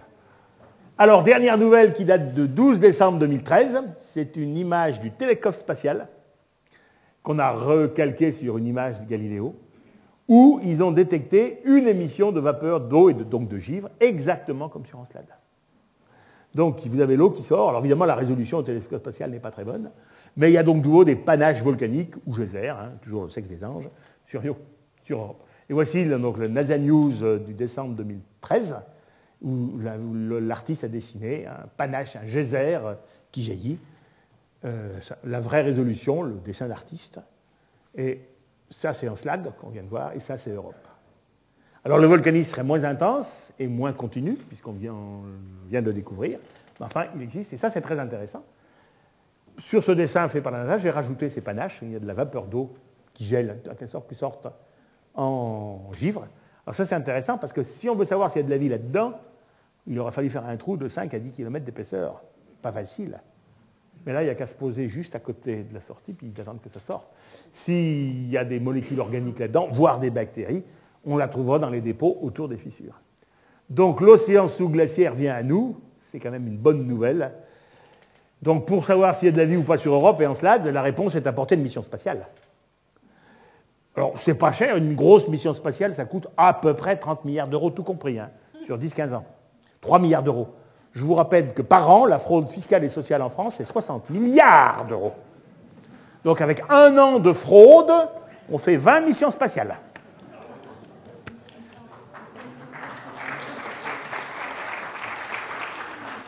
Alors, j'ai le temps d'aller encore plus loin, 5 minutes, même pas. Alors, plus loin, ça va être très vite, les comètes.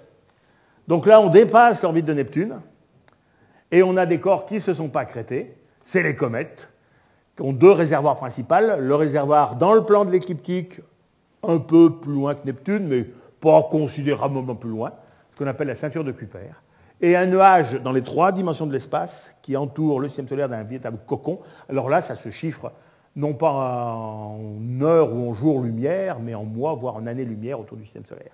Et tous ces machins-là, c'est des blocs de glace qui tournent tranquillement sans s'approcher du Soleil, donc on ne les voit pas. Mais s'il y a un problème de perturbation orbitale et qui s'approche du Soleil, évidemment, la glace au Soleil, ça se sublime, et ça fait la super queue des comètes que tout le monde connaît. Et rien qu'avec des analyses depuis la Terre, on sait qu'il y a plein de molécules organiques et d'eau dans la bonne comète, ça c'est Albope. On se rappelle tous d'Albope, qui était quand même une super comète. C'est de 96 ou 17, je ne sais plus. Avant, il y avait un peu avant, il y avait Yakutake, mais Albope, moi je le voyais tous mes jours, pendant au moins 15 jours, au-dessus de la basilique de Fourvière, par la fenêtre de mon séjour. C'était extraordinaire. Alors, une comète, vous savez comment ça marche. Vous avez le noyau, c'est de la glace sale. Quand c'est loin du Soleil, bon, c'est tranquille. Quand ça s'approche du Soleil, la surface se vaporise. Ça fait des jets de vapeur qui partent évidemment perpendiculairement à la surface, donc en direction du Soleil. Et ces jets de vapeur sont défléchis par le vent solaire. C'est à la fois les protons, les électrons et également les photons. Et ça fait une queue.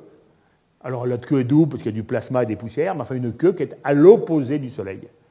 Beaucoup de gens s'imaginent que la queue d'une comète, ça indique la direction de la comète. Ce n'est pas vrai du tout, ça indique l'opposé du Soleil. Les Grecs l'avaient déjà remarqué il y a 2500 ans.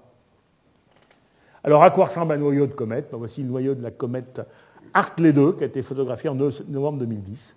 Et vous avez la face au Soleil qui se sublime, et vous avez les jets de vapeur qui sortent. Alors les jets de vapeur ont été analysés, les résultats ne sont pas tellement plus précis que ceux du sol. Par contre, il y a une sonde qui a ramené des grains de poussière de la comète et qui a pu analyser non pas l'eau, les composés volatiles, mais les composés minéraux qu'on y trouve et les composés organiques. On a même trouvé des acides aminés dans un grain de comète. Voilà, alors je pense que ça va être le moment de s'arrêter. Alors pour finir, je vais piquer une très grosse colère sur la présentation classique de la notion de zone ou de fenêtre d'habitabilité, qu'en général on associe à la possibilité de liquide ou de vie. À chaque fois qu'on découvre une planète extrasolaire, c'est-à-dire à peu près une fois par semaine, et qu'il n'y a pas d'actualité intéressante, les informations disent on a découvert une nouvelle planète, qu'il y a une activité intéressante, que notre président se brouille avec sa copine, on n'en parle pas, mais s'il n'y a rien à dire, on parle de la comète extrasolaire. Et le journaliste, tout de suite, de dire oui, mais c'est une planète géante, c'est pas intéressant pour la vie, ou bien de toute façon, elle est trop loin du Soleil, de son étoile, ou trop près, donc c'est pas intéressant pour la vie. Alors il y a deux choses, il parle planète géante, c'est pas intéressant, et puis il y a la notion de fenêtre d'habilité, il faut juste qu'il soit bien. Alors d'abord, voilà la notion classique de la fenêtre d'habitabilité, il faut être une bonne distance de son étoile, le Soleil, là, pour que la zone soit habitable, ni trop chaud, ni trop froid, il faut que l'eau soit liquide en surface. Alors sur ce dessin-là, il y a plein de choses qui ne vont pas. D'abord, les gens n'ont pas mis de satellite. Une planète géante, ils disent c'est du gaz, il n'y a pas de vie. Mais toutes les planètes géantes, 4x4 de chez nous, ont des satellites. Et il n'y a que les journalistes pour ne pas le savoir. Parce que même les auteurs de science-fiction, dans Avatar, c'est pas sur la planète, je ne sais pas comment qu'elle s'appelle, la planète, c'est sur le satellite Pandora qu'ils ont mis la vie. Donc c'est pas parce qu'il y a une planète géante que le système n'a pas de vie. Autre connerie de ce truc-là, c'est que, enfin, connerie des journalistes, les astronomes sont un peu, c'est qu'il y a des limites nettes. Alors prenez Vénus et Mars, changez-les de position. Mettez Mars à la place de Vénus et Vénus à la place de Mars. La très grosse atmosphère de Vénus va faire un effet de serre suffisant sur Mars pour que l'eau soit liquide. Par contre, la très faible effet de serre sur Mars va faire que Mars sera à moins de 100 degrés à la place de Vénus. Donc l'effet de serre peut considérablement moduler cette largeur de bande habitable. Et puis surtout, donc là j'ai modulé, c'est qu'on ne pense que la vie superficielle, parce que pour une journaliste, la vie c'est les petites fleurs et les petits oiseaux. Il oublie les vies potentielles dans le sous-sol profond ou dans des océans sous-glaciaires. Là-dedans, donc sur ce même schéma, j'ai mis une limite floue, c'est pour dire que l'effet de serre peut moduler. Là, la limite est floue. Et là, il fait évidemment bien trop froid en surface, c'est vrai. Mais il est tout à fait possible, c'est pas sûr, mais il est tout à fait possible qu'il y ait de la vie en profondeur dans un sous-sol ou dans des océans gelés, etc., etc. Par exemple, il peut y avoir de la vie sur Europe, il peut y avoir de la vie sur Encelade. Donc, la notion de zone habitable, c'est vrai si on rajoute en surface. ça devient complètement idiot si on ne rajoute pas en surface. Parce que tout le système solaire, donc au-delà de Vénus, est potentiellement habitable. Alors, pourquoi les astronomes y parlent? Parce que, contrairement aux journalistes, ils ne sont pas bêtes. C'est qu'ils cherchent la vie qu'ils peuvent détecter. Alors déjà, détecter de la vie en surface, ça ne sera pas facile. Mais alors, détecter sur une exoplanète à 50 années-lumière de la vie dans un satellite du genre Europe, pour l'instant, c'est vraiment en dehors de notre technologie. Alors, ils se contentent de la surface parce qu'il n'y a que ça qu'ils peuvent trouver. Einstein avait dit, si on perd ses clés la nuit en rentrant chez soi, on va chercher sous le lampadaire. Ce n'est pas parce qu'on les a perdues sous le lampadaire, mais il n'y a que là qu'on peut les trouver. Si c'est par hasard, elles sont tombées là. On ne va pas chercher dans le noir, on ne voit pas. Donc, faites attention à cette notion de zone habitable, c'est ma grosse colère qui m'énerve. Et j'ai fini, vous voyez, j'ai tenu mon heure. Hein. Oh, c'était formidable. 115 diapos pour vous parler d'eau liquide, de vapeur et de glace. On va s'arrêter, mais il y a plein de questions. Après, on ira boire un coup. On ira boire un coup, oui. Merci. Formidable. Formidable. Une chose que tu n'as pas présenté quand tu m'as présenté, c'est que je suis un chercheur, mais avant tout un enseignant. Oui. Et donc, quand on a un cours de 2 heures, et ben, le cours il dure 2 heures. Et au bout de 40 ans de métier, et ben, on sait ajuster sa durée. Avez-vous des questions? J'espère qu'il y en a plein. Alors, oui. Il y a des questions. J'y vais. C'est mon tour maintenant de faire de la gymnastique. Merci, monsieur. Est-ce qu'on pourrait établir une analogie sur la genèse de formation des sols martiens polygonaux, sur laquelle vous avez dit qu'on s'interrogeait, oui. Et la section des orgues basaltiques, par exemple, type chaussée des géants? Alors, la forme hexagonale, oui. Quel que soit le mécanisme qui fait de la fracturation, du dessèchement, des gonflements, rétractions, ça va devoir enserrer des surfaces jointives avec le maximum de surface à l'intérieur des fractures et le minimum de périmètre de surface. C'est le cas d'une abeille qui veut faire des loges pour mettre ses larves. Elle pourrait faire des loges carrées. Mais si vous regardez pour mettre 10 larves avec un certain diamètre, avec des loges carrées, la longueur de périmètre du carré par rapport à la surface sera plus importante que dans l'hexagone. Si vous voulez des loges jointives, en enserrant le maximum de surface avec le minimum de périmètre, c'est l'hexagone, la forme mathématique, quelle que soit la cause de la formation de la fracture. Et dans la nature vivante, minérale, les formes hexagonales abondent. Ce que je ne sais pas, c'est le mécanisme qui a engendré ces fractures, ou ces phénomènes de gonflement, dégonflement et tout ça. Donc la forme hexagonale, c'est normal, mais pourquoi ces fentes? Ça, je ne sais pas. Vous parliez tout à l'heure donc de l'eau sur Terre, donc l'origine comme étant celle de comètes. C'est très à la mode actuellement, oui, on a des arguments géochimiques. Voilà. La question, c'est concernant le profil isotopique de l'eau sur Terre par rapport à celle des comètes qu'on a... Alors, c'est très intéressant ça. On ne connaît pas beaucoup d'analyses isotopiques des comètes, parce que soit il faut les analyser in situ, il n'y en a pas beaucoup, Je crois qu'il y a une. Il y en a une. Soit il faut qu'elle soit suffisamment lumineuse pour qu'on puisse le faire spectralement depuis la Terre. Alors il y a Albop, il y a Kutake, Halley, il y en a 5 ou 6. Alors ce qu'on peut analyser directement, c'est l'eau des météorites. Alors il y a une classe de météorites qu'on appelle les chondrites carbonées, qui ont de l'eau. Et l'eau de l'océan est différente de l'eau du Soleil ou de Jupiter, mais égale à celle des chondrites carbonées. Alors jusqu'à il y a 2 ans, et différente des 6 comètes qu'on connaissait. J'aurais dit, l'eau, ce n'est pas les comètes, c'est les chondrites carbonées. Et puis, il y a en 2000, je ne sais plus combien là, on a analysé Hartley 2. Et l'eau de la comète Hartley 2, donc c'est 2010, est différente de celle des chondrites carbonées et identique à celle de l'océan. Donc il y a au moins, vis-à-vis des isotopes de l'hydrogène, de l'oxygène, 2 populations de comètes. Alors il y a des gens qui disent c'est Oort ou c'est Kuiper. Et par hasard, les 6 premières comètes qu'on avait analysées étaient une population, et la 7e qu'on a analysée était une 2e population. Alors l'eau, et il y a d'ailleurs beaucoup de gens qui se demandent, disent les chondrites carbonées, c'est peut-être des noyaux de comètes complètement dévolatilisés. Et par rapport à Mars, est-ce qu'il y a un profil isotopique de Alors, les isotopes de Mars, alors là, vous me posez une colle. Je crois qu'ils ne sont pas très différents de la Terre, mais il y a un autre problème, c'est qu'il y a un fractionnement après, dont on tient compte sur la Terre parce qu'il y a un échappement. Et donc l'hydrogène léger part plus vite que l'hydrogène lourd. Donc il faut tenir compte de cet échappement. Et vous dire comme ça, sans avoir révisé la valeur isotopique de Mars, là non. Mais je pourrais vous le dire, j'ai peut-être lire où c'est écrit. Ce n'est pas un secret. Le rapport D sur H est mesuré sans problème par Curiosity, par exemple. Là-haut. Oui, mais je peux? Oui. C'est une petite question. J'avais lu que la quantité d'eau sur Terre est bien inférieure à celle qu'on attend, qu'on s'attendrait, en tenant compte des bombardements de comètes, etc. Il y a une partie de l'eau qui a disparu. Et il y a certainement une grande partie de l'eau qui a disparu. D'abord, il y en a à peu près autant à l'intérieur qu'à l'extérieur. Mais quand je dis à peu près autant, c'est en ordre de grandeur. Vous me direz qu'il y en a 10 fois plus dans le manteau que dans l'océan, je ne serais pas choqué. 1000 fois plus, peut-être choqué, mais 10 fois plus, non. C'est extrêmement difficile d'estimer la quantité d'eau qu'il y a dans le manteau. On sait qu'il y en a, mais ce n'est pas facile à estimer. Ensuite, cette eau. Alors, quand la Terre s'est formée, c'est par accumulation de météorites diverses et variées. A priori, c'était des météorites qui étaient dans le système solaire interne, donc pauvres en eau. Enfin, on n'a qu'1 pour 1000 d'eau. Météorite à 1 pour 1000 d'eau, c'est une météorite bien sèche. Hein. Mais le problème, c'est que quand la Terre s'est faite, elle s'est faite à très haute température à cause de l'énergie, et toute l'eau est partie. Ensuite, il y a eu la Lune qui s'est faite par un impact colossal. Et toute l'eau qu'il y avait sur la Terre à l'époque, venue des météorites initiales ou déjà apportée par un bombardement tardif, toute l'eau apportée a disparu lors de l'impact qui a fait la Lune.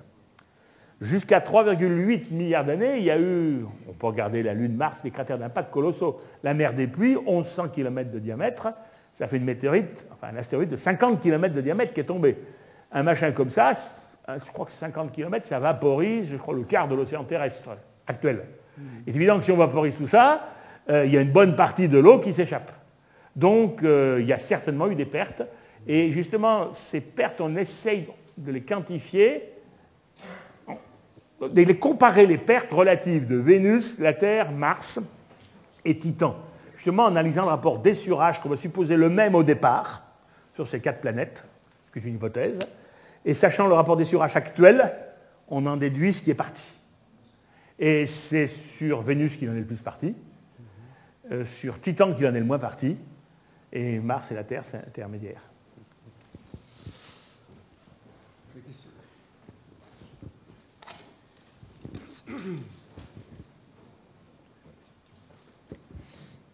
Oui. Alors, je voudrais poser une question là, sur la vapeur d'eau, c'est-à-dire vous avez parlé de l'eau sous forme liquide, de l'eau sous forme solide, pas de problème. Et par contre, vous avez parlé de vapeur d'eau sur le satellite Europe de Jupiter. J'ai pas dit, il y a la vapeur qui sort, mais dès qu'elle arrive dehors, il fait moins 200 degrés, elle fait du givre. Oui. Alors, vous avez presque répondu à ma question. Mais et dans la queue des comètes, alors il y a, ce qu'on voit, c'est pas de la vapeur. La vapeur est un gaz invisible. Oui. Ce qu'on voit, c'est un aérosol de microcristaux. Oui, alors justement, quelles sont les conditions? Alors, sur Terre, chacun connaît l'arc-en-ciel, chacun connaît les micro-gouttelettes sphériques d'eau. Mais alors, dans l'univers, quand on parle de vapeur, de nuages de vapeur, quelles sont les conditions initiales, les conditions nécessaires et suffisantes pour la formation de ces micro-gouttelettes? Parce qu'on comprend bien qu'il y ait des molécules d'eau indépendantes. Alors, on comprend bien qu'il y ait des molécules d'eau indépendantes, H2O, qui se baladent, mais à partir de quand ont-elles envie de se regrouper, de former une micro-gouttelette sphérique? Cristaux de glace, vu la température, pas de gouttelettes. Oui, mais de toute façon, ça laisse la question intacte. Oui. À partir de quand les molécules ont-elles envie de se regrouper, de former une micro-gouttelette sphérique? Je vous dis, ça ne forme pas de micro-gouttelettes sphériques, ça forme des cristaux de glace qui ne sont pas sphériques, mais qu'on la forme d'un réseau cristallin. Alors, qu'est-ce qui permet sur Terre de le faire? Parce qu'il y a des conditions de pression, il y a des conditions de température, il y a des conditions peut-être d'environnement d'autres gaz. Non, c'est essentiellement la pression. Pour qu'on ait de l'eau liquide, il faut que la pression soit supérieure à la pression du point triple, qui de mémoire doit faire, je ne sais plus combien, qui connaît la pression par cœur du point triple de l'eau? Et si on est en dessous, on passe directement du solide à la vapeur. C'est de la sublimation, de la condensation. Donc, il ne faut pas parler de gouttelettes, mais de Dans cristaux. l'espace, c'est toujours des cristaux. C'est des cristaux ou de la vapeur. Alors, mais pas sur la question. Ou de la vapeur, c'est-à-dire des molécules indépendantes. Des molécules indépendantes. Pour que la vapeur se regroupe, il faut une certaine, je dirais, pression, qui sera de toute façon faible, une certaine densité. Et à chaque température correspond un équilibre entre la pression, on va dire, de vapeur saturante. Alors, dans l'école, on apprenait la notion de pression de vapeur saturante à partir d'un liquide, mais il y a la même notion à partir d'un solide. Vous mettez alors on voit très bien ça chez nous avec de la glace carbonique, mettez de la glace carbonique sur la table, elle se sublime. Donc dans le vide, alors, en fonction elle de la... se sublime en cristaux. Non, la glace carbonique, c'est des cristaux, elle se sublime en gaz. Oui, en gaz, mais en gaz formé... En gaz gazeux. En gaz formé de molécules indépendantes. Indépendantes. Oui, mais...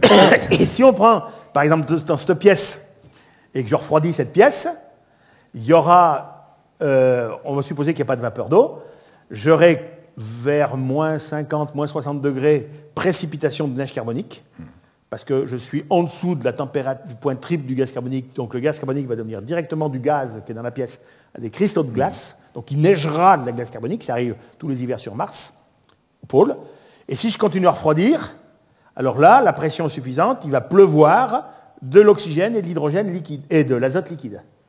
Donc ça dépend vraiment de la pression, et dans l'univers, la pression étant très faible, il n'y a jamais de liquide.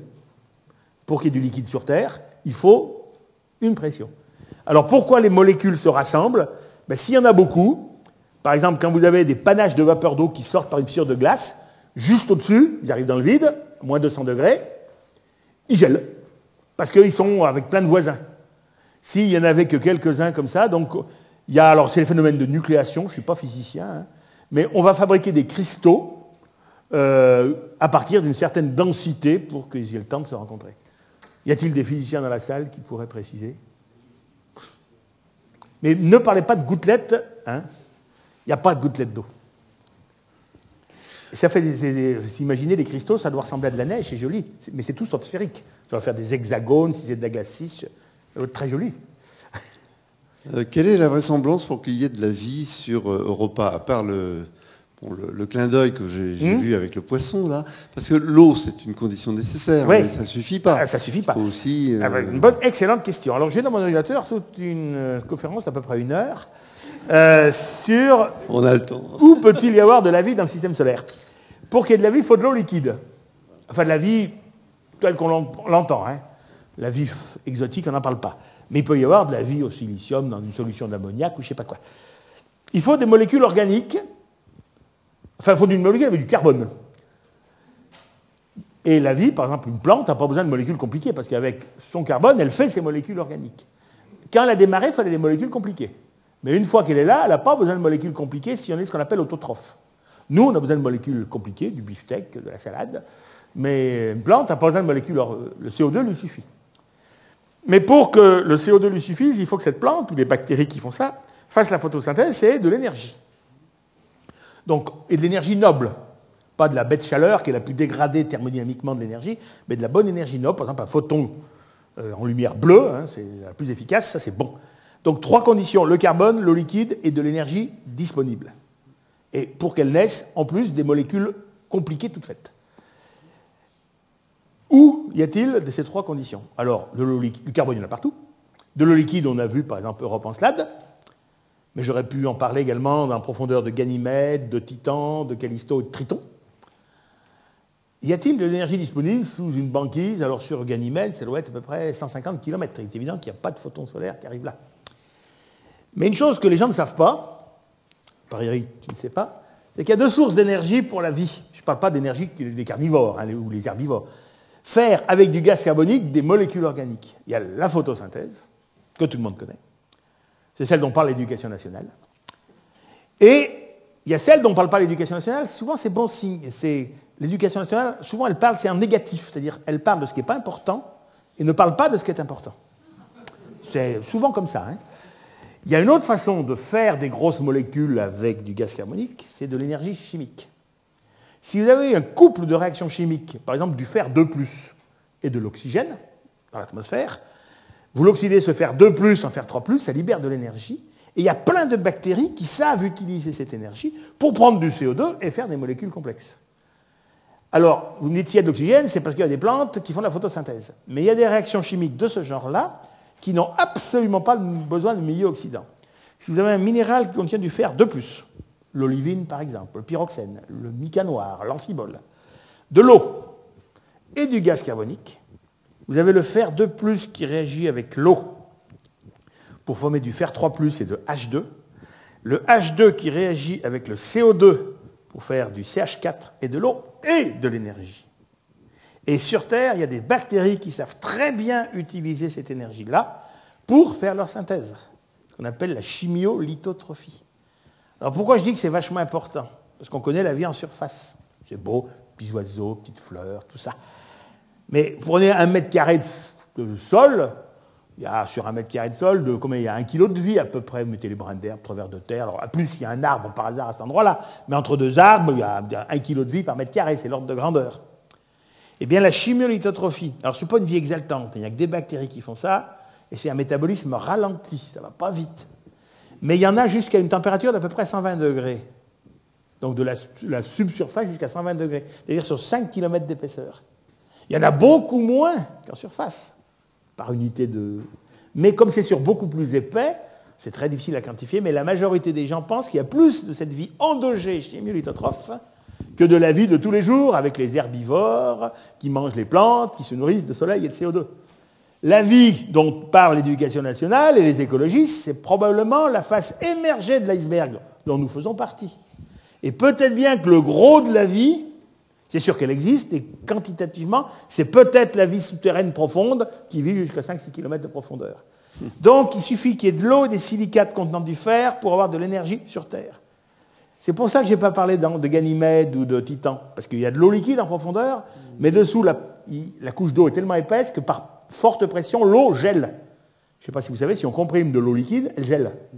Par exemple, les océans terrestres gèleraient sur leur propre poids à 80 km de profondeur. Donc sur Ganymède, par exemple, il y a l'océan liquide qui est entre 150 et 300 km de profondeur, et dessous, il y a de la glace de haute pression qui ne fait pas toucher les silicates. Donc l'eau liquide ne touche pas les silicates. Tandis que sur Encelade Europe, a priori, l'eau liquide touche les silicates. Donc il y a une source d'énergie que sur Terre, des bactéries savent utiliser. Donc je serais prêt à vous parier qu'il y a de la vie dans l'océan, dans ce problème. Oui, alors donc ça veut dire que chaque discipline a sa matière noire, hein, parce que, oui. Si je comprends bien. Non, mais les biologistes le savent, mais bon, ça c'est pas encore arrivé dans l'éducation nationale. Mais j'ai pas compris, là, quand on comprime l'eau liquide... elle devient glace. Pourtant, quand on gèle de l'eau, c'est le volume qui augmente. Au départ, la pente de Clapeyron est négative, mais si vous allez dans les pressions supérieures à 1 gigapascal, la pente de Clapeyron redevient normale. L'eau redevient normale. L'eau est anormale que pour les faibles pressions, disons jusqu'à 1 gigapascal. Parole au président. Y a-t-il une dernière question? Oh, pourquoi dernière? Encore une petite, 2 petites, 3 petites? Merci. Ce qui m'a frappé dans les 2 satellites de Jupiter, qui sont à peu près à distance équivalente... Lequel? J'en ai parlé qu'un, en Europe. Quel est l'autre? Il y en avait un qui faisait, je ne sais plus, 1000 km, l'autre 1500 km de diamètre. Non, alors il y a Europe qui fait 3000 km. Ou 3000. Et les 2 autres, c'était Rhea et Encelade, c'était celui de Saturne. Ah, voilà. D'accord. Bon. C'est quand même dans le même coin, disons. Voilà, c'est loin. C'est loin du Soleil.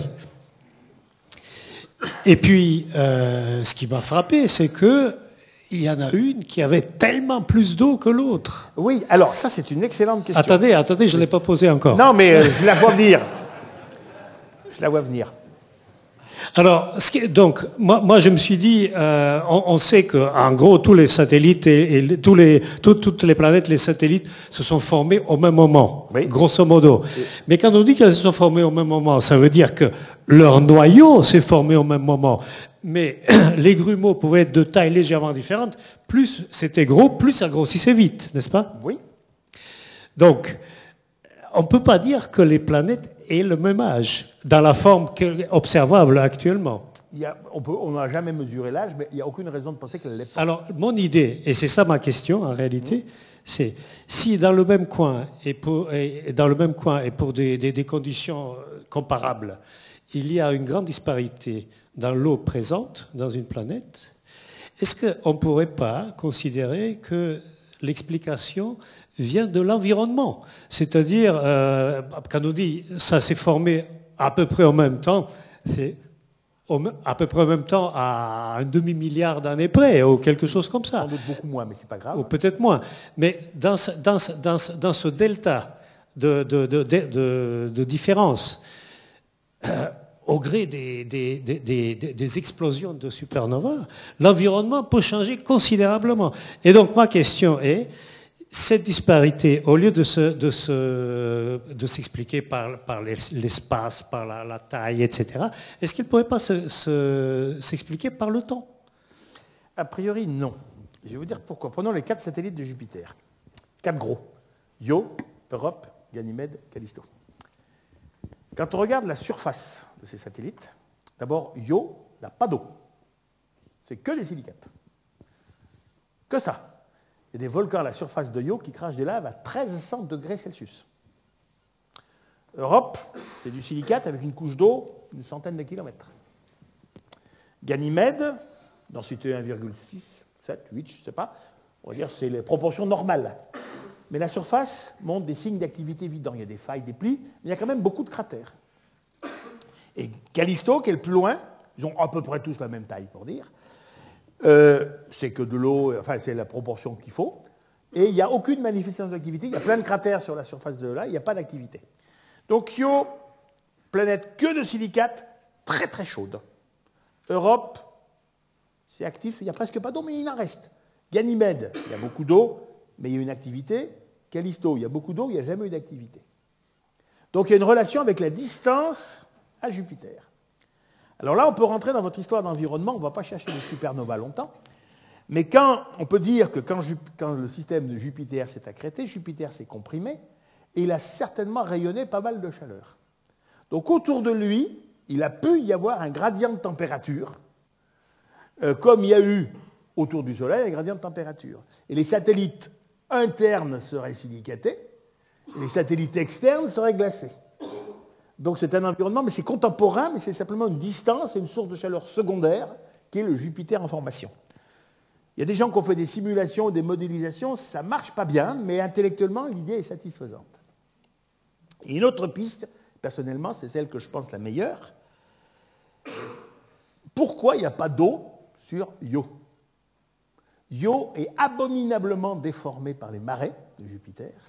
Il y a une source d'énergie, Io 66 fois plus petit que la Terre, dégage au jour d'aujourd'hui 1,5 fois plus d'énergie qu'elle. Par unité de volume, Io dégage 100 fois plus d'énergie que la Terre.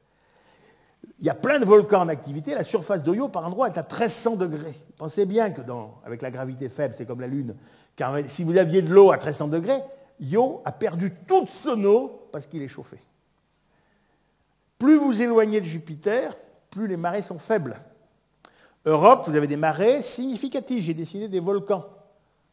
Mais ça n'a pas suffi pour faire partir toute l'eau. Presque plus. Il ne reste plus que 100 km. Par rapport à Ganymède, c'est 3 fois rien. Mais ça chauffe encore, il y a du liquide.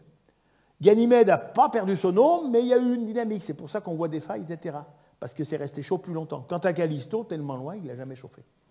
Donc on explique plutôt... Alors les deux ne sont pas incompatibles. Il a pu y avoir déjà un gradient de température qui a fait que Io avait au départ moins d'eau que Callisto.